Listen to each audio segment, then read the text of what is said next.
Hey guys, welcome back to some more videos, and today we're getting to a review on Videodrome, which came out in 1983, gets a 7.2 on IMDb, and of course written by David Cronenberg. Now, I've covered Cronenberg before. I've covered a few of his movies, not too many. Luckily, I have been picking up some other films that I want to check out eventually, mainly this one and one other one. But just to give you guys a quick recap real quick on Cronenberg, I have picked up The Brood, which I've never seen. Actually, I'll probably check this one out very, very soon.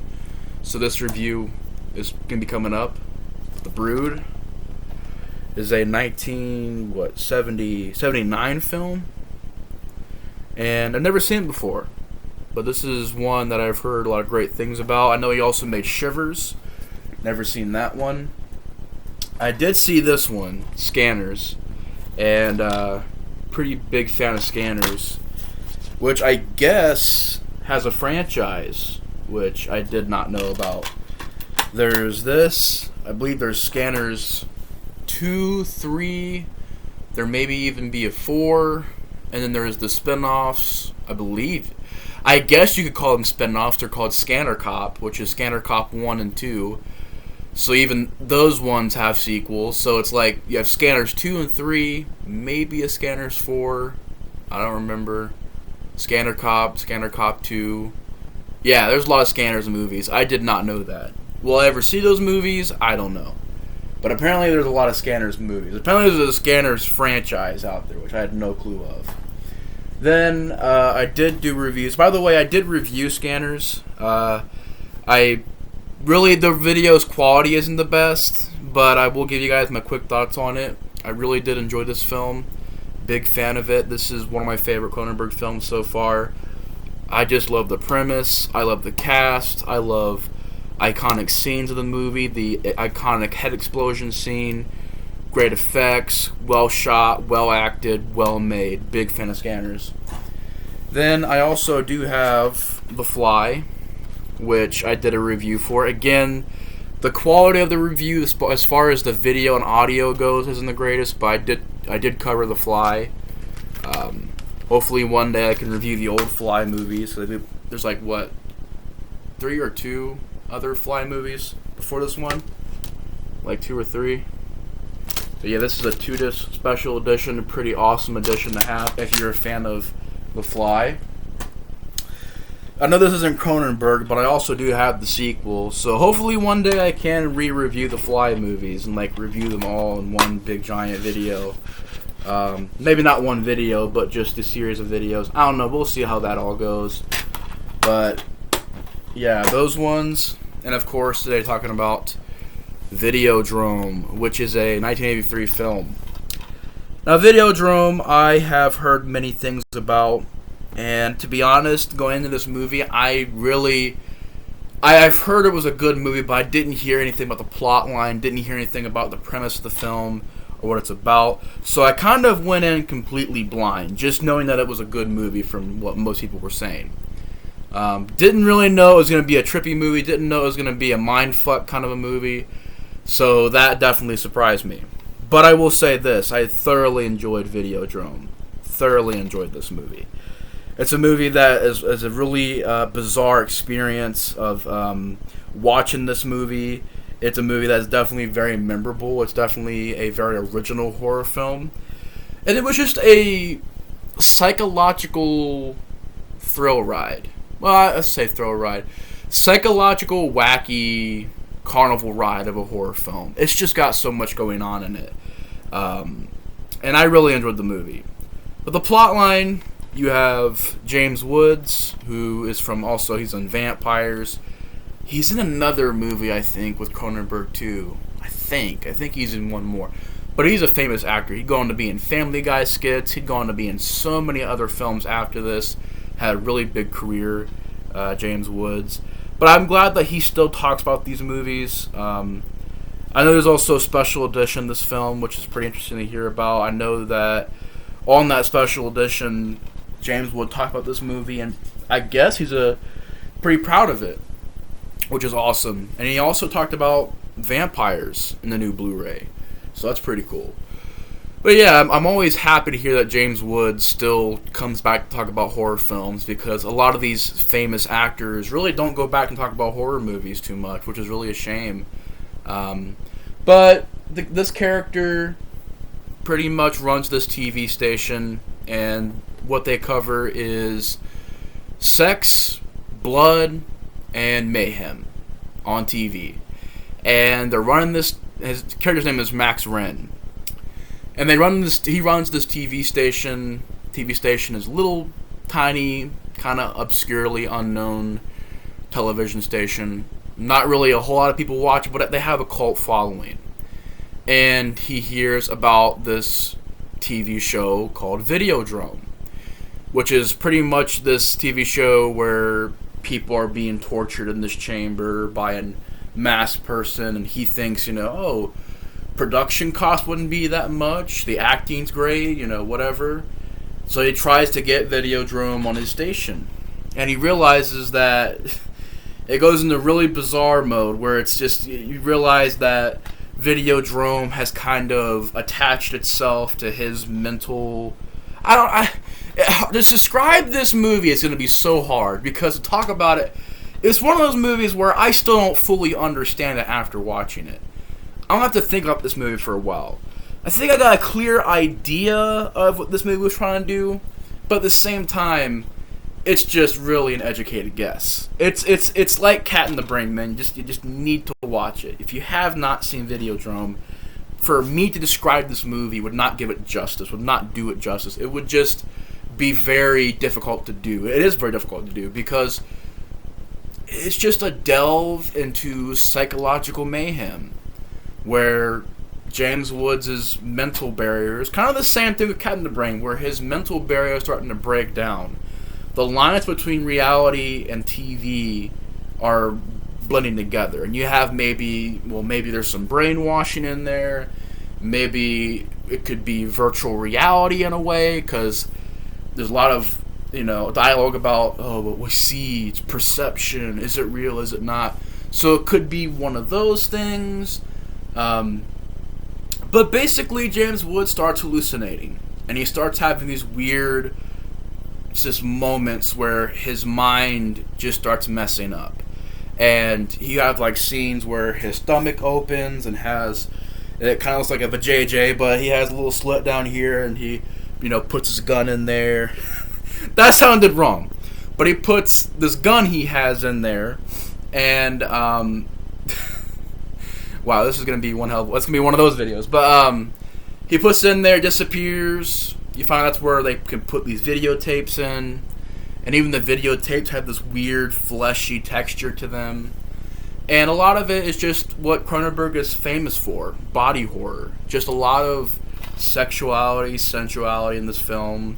There's a scene where James Woods and this girl, is it Sonia Smits as Bianca?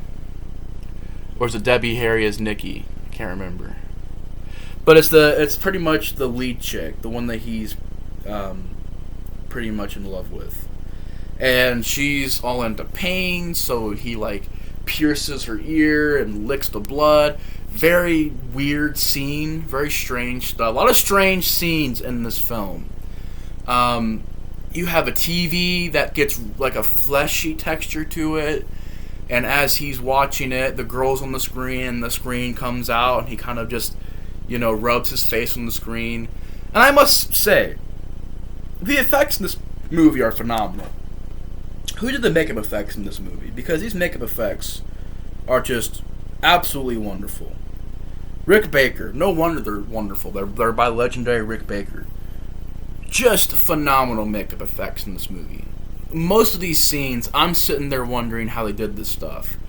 Because you have James Woods, when he gets a video cassette put in right here, you're wondering where the makeup and where James Woods is. You're trying to figure out how they did the effect.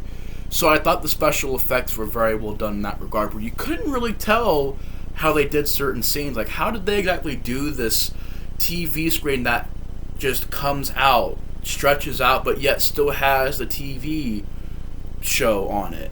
Like, how'd they do that back in 1983? That's what I'm curious about. Like, in 83, this is back in the early 80s, this probably didn't have a very giant budget.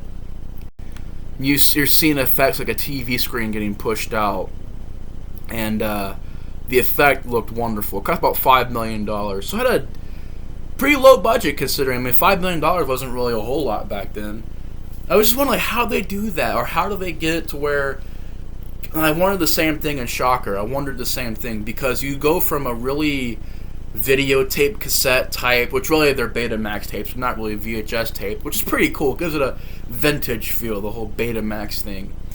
But it goes from like a videotape or Betamax tape quality to a regular film quality. And I was trying to figure out how they did that, because it was such a smooth transition. Like I said, Shocker did the same thing as well. But just certain scenes that I thought really stuck out to me. Like, there's that scene, a scene where literally he goes into this world and he's in the room, this really weird room where the Videodrome station is broadcasting from, and he's whipping this TV, and one moment it's his girlfriend, the other moment it's his other chick. Just a lot of weird stuff. This, like I said, to try to describe this movie to somebody, it's gonna be very weird. It's like, all right, you know what? Just watch Videodrome. Just watch it. You'll get it if you just watch it. But you've just seen James Woods being manipulated by this Videodrome station. You know, there are these two guys that kind of run it, and they've killed the other people who have been in Videodrome, and they're controlling James Woods, making him shoot his partners that work at this TV station. And this other girl, I guess she's the daughter of the previous guy who died from Videodrome. She messes with James Woods to the point to where now he's reversed. He's going to take out Videodrome. He kills those guys. Just weird stuff. Like, they say, you know, open up. And that's when they put the videotapes in the little slit down there. And the guy puts his hand in there, but when it comes out, it's just nothing but flesh. And then he just explodes. I'll see you in Pittsburgh. He just explodes. Which, if you've seen that movie, you know that line. Which James Wood has that great one-liner, I'll see you in Pittsburgh. Then just explosion. Then he goes and pretty much kills the main bad guy of the movie, I guess I could say. The guy who's running Videodrome. And at the end of the movie, you find that Videodrome has many different layers to it. And all the events that James Woods just went through was just one kind of layer, and he has to go to another...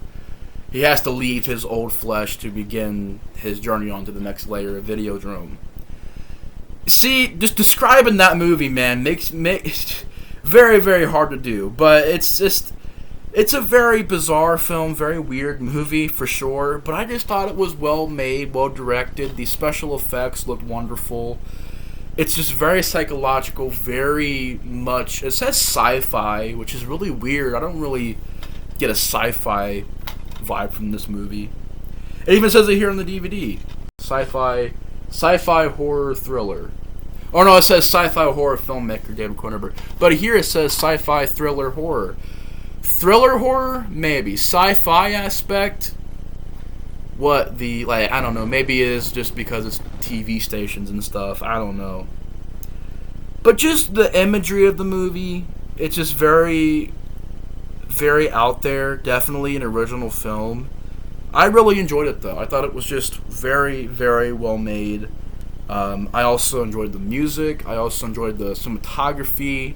I thought David Cronenberg, as always, just makes the movie look like $1 million. Just looks great. A lot of the lighting choices I thought were awesome. Of course, James Woods as our lead, his girlfriend, the other girl who is kind of the secretary. Just certain members of the cast, you know, his best friend who helps him find these TV stations. Just all these different characters I thought were well done and well acted and written. Just a very, altogether, a thoroughly well done movie that I really enjoyed. It's definitely an experience. I'm gonna give it probably a 7.5 out of 10. It's a really solid horror film that I thought just definitely kept you wondering and guessing as the movie goes along. It's one of those movies where you're not gonna get it just in 1 second. You're just constantly wondering, like, what the hell is going on here? What the hell is going on here? And, you know, it's just very unique. It's very unique, very different, very original, well-made, well-directed, has a pretty original story to it. And, yeah, Videodrome, 7.5. Definitely enjoyed it. Let me know your guys' thoughts on Videodrome in the comments below. Thank you guys so much for watching this review. And like I said, hopefully one day I can cover more Cronenberg movies. I will cover The Brood soon whenever I see it. I did review these 2 movies, The Fly and Scanners. If you're curious, I'll link those in the description below to all my reviews on those films. Hopefully one day I can either re-review those movies or maybe do a stream or a show talking about David Cronenberg's work. But yeah, anyways guys, that's my thoughts on Videodrome. Very, very solid film. Thank you guys so much for watching. Hope you enjoyed. Let me know your guys' thoughts on this film in the comments below. And yeah, that'll do it for tonight's review. But anyways guys, thanks for watching. The Explorer 4 is out. You guys have a good night. Bye guys.